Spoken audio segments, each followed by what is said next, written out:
हमारे देश में शिक्षा सिर्फ किताबों का बोझ नहीं, बल्कि एक बच्चे के भविष्य की दिशा है। लेकिन आज भी शहरी और ग्रामीण क्षेत्रों के बीच शिक्षा को लेकर आकाश पाताल का फर्क साफ दिखाई देता है। पश्चिम बंगाल के चाय बागान जैसे इलाकों में यह अंतर और भी गहरा हो चुका है।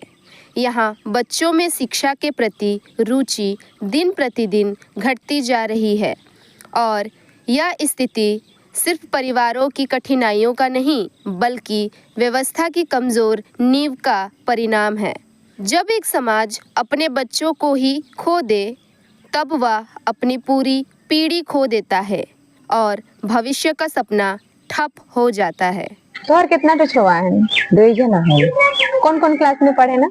एक जन 9 क्लास में पढ़े और एक जन 1 क्लास में पढ़े। कौन सा स्कूल जाए ना? यह सरकारी स्कूल जाए दोनों छुआ। पढ़ाई एखन कैसे चलो थे? बड़का माई का तो ठीके चलत है, छटका वो थोड़े कमजोर है। किसन वाला कमजोर है नाम मन लिखे नहीं पढ़ रहे। पढ़ लिखे में तो बोलो ना अच्छा बोलो छुआ को उत्तर बंगाल चाय बागानों के सरकारी स्कूलों में कक्षा 5वीं से 6वीं के बच्चे अपना नाम तक सही से नहीं लिख पाते। शिक्षा का स्तर तेजी से गिर रहा है। अच्छे शिक्षकों की कमी नहीं, पर शिक्षक ही नहीं है।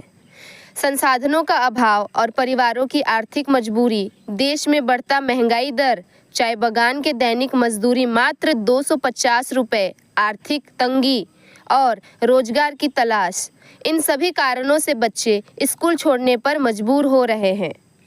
बड़ी संख्या में बच्चे पढ़ाई बीच में ही छोड़ देते हैं। ड्रॉप आउट दर बढ़ रही है।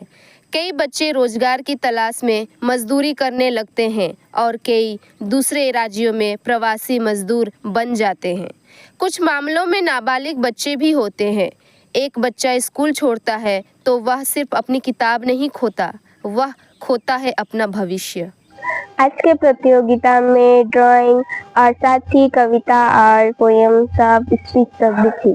आज 29 अक्टूबर को डॉक्टर कार्तिक उरांव जी के जन्म दिन के उपलक्ष्य में यहाँ ड्राइंग कंपटीशन हुआ था, जिसमें मैंने ड्राइंग में भाग लिया था।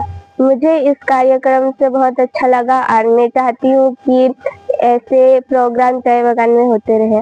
29 अक्टूबर को कार्तिक उरांव जी की जन्म जयंती को आदिवासी साक्षरता दिवस के रूप में मनाने की अब्बासा घोषणा की है। कार्तिक उरांव जी प्रतिष्ठित इंजीनियर, सांसद और केंद्रीय मंत्री थे, जिन्होंने आदिवासी शिक्षा और सामाजिक उत्थान के लिए समर्पित जीवन दिया। वे उच्च शिक्षा प्राप्त करने वाले पहले आदिवासी नेताओं में से थे। उनकी उपलब्धियां में 15 डिग्री हासिल किया था। भारत से विदेश तक आदिवासी युवाओं के लिए प्रेरणा का स्रोत है। आज भी कार्तिक उरांव को आदिवासी समुदाय में सम्मान और विश्वास के प्रतीक के रूप में देखा जाता है, क्योंकि उन्होंने शिक्षा को सशक्तिकरण और उम्मीद का स्रोत बनाया। जन्म जयंती मनाने के दौरान सरकारी और प्राइवेट स्कूलों के बच्चों के बीच एक साधारण सी ड्राइंग प्रतियोगिता में भी दिखाई दिया। भातखावा चाय बागान में, जहां मैं भी शामिल रही। शिक्षा के स्तर का फर्क कितना विशाल है। जहां प्राइवेट स्कूलों के बच्चे तेजी से आगे बढ़ रहे हैं, वहीं सरकारी स्कूलों के बच्चे बुनियादी कौशल में भी संघर्ष कर रहे हैं। चाय बागान इलाकों में 80 से 90% बच्चों में पढ़ाई के प्रति रुचि बेहद कम है। सरकारी स्कूलों में शिक्षा व्यवस्था और बुनियादी सुविधाएं लगभग चूरमराई हुई है। घर भी पहला विद्यालय होता है, लेकिन कभी कभी माता पिता की कम पढ़ाई और शिक्षा के महत्व की कमी बच्चों को और पीछे धकेल देती है। उच्च शिक्षा की ओर कदम बढ़ाना बहुत कम बच्चों का सपना बन पाता है।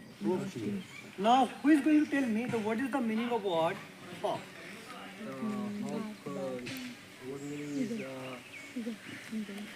Is it a kind of bird that is also a predator?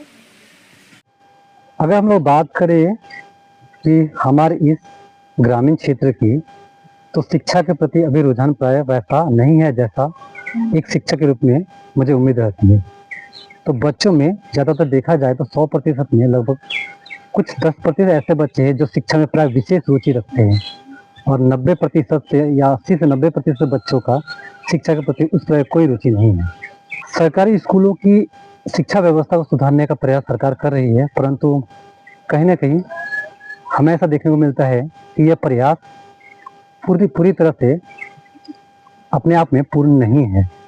वहीं हम लोग देखें कि आसपास के क्षेत्रों में जहाँ पर अंग्रेजी स्कूल हैं, जहाँ पर कुछ ही माता पिता अपने बच्चों को भेज पाते हैं, वहाँ पर शिक्षा की व्यवस्था अच्छी है।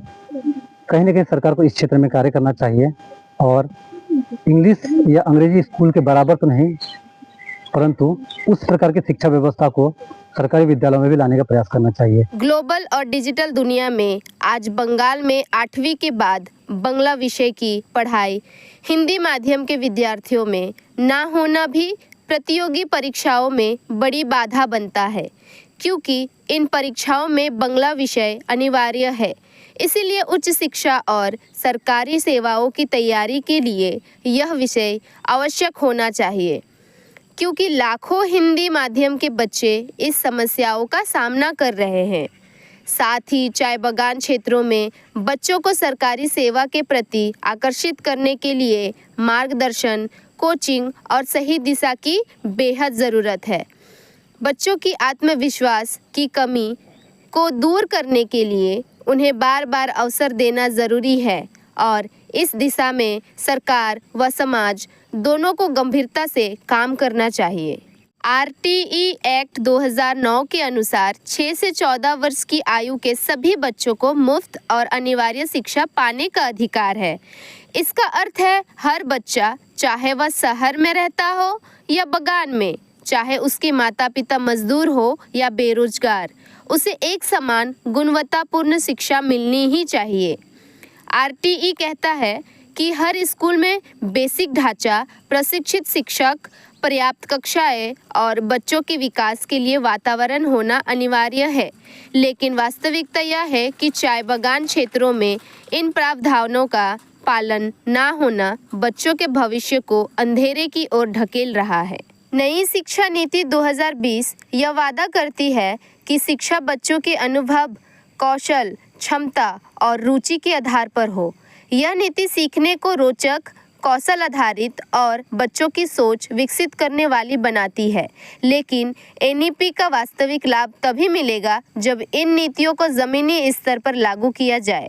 हर बागान स्कूल में डिजिटल शिक्षा, भाषा समर्थन, कोचिंग, करियर मार्गदर्शन और व्यवहारिक शिक्षा की व्यवस्था हो, तभी बच्चे आत्मविश्वास के साथ आगे बढ़ सकेंगे। शिक्षा किसी समाज की रीढ़ होती है।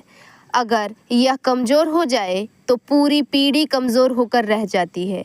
आज हमें सिर्फ स्कूलों को सुधारने की ज़रूरत नहीं, हमें बच्चों का विश्वास भी लौटाना होगा।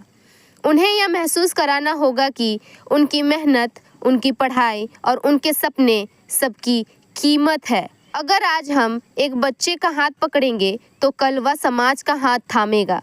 आइए मिलकर चाय बागानों के बच्चों को मजदूरी का बोझ नहीं, किताबों की रोशनी दे, क्योंकि जब बच्चा पढ़ेगा तभी भविष्य बदलेगा।